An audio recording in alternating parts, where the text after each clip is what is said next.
ఇవాళ ఈ అవగాహన కార్యక్రమం అనేది చాలా ముఖ్యమైన అంశం. ఈ అవగాహన ప్రతి ఒక్కళ్ళో గ్రామాల్లో చర్చించాలి.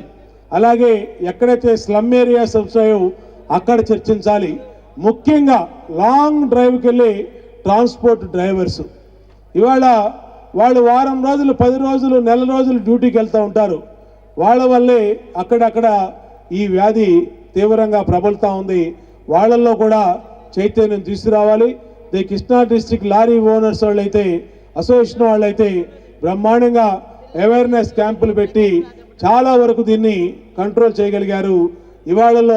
ఇవాళ మా డ్రైవర్స్ బ్రహ్మాండంగా వాళ్ళలో అవేర్నెస్ వచ్చింది.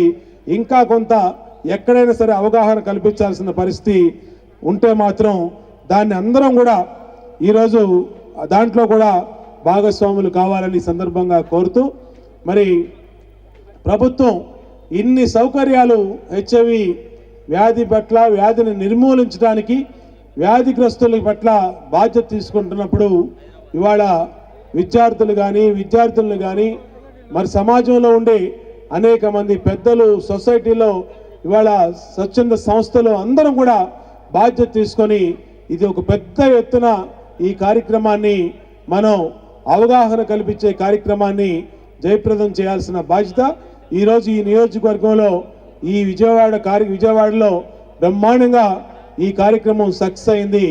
ఇంతవరకు నాకు తెలిసి ఇటువంటి కార్యక్రమం జరగలేదు.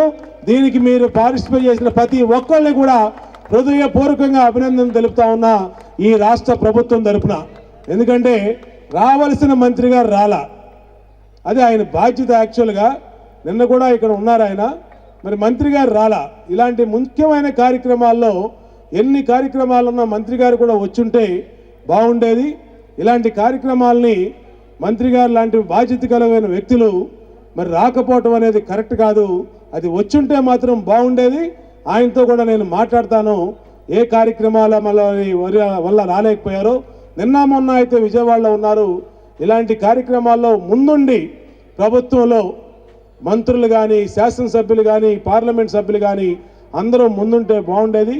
కానీ పార్లమెంట్ జరుగుతున్న వల్ల పార్లమెంట్ సభ్యులందరూ అక్కడున్నారు.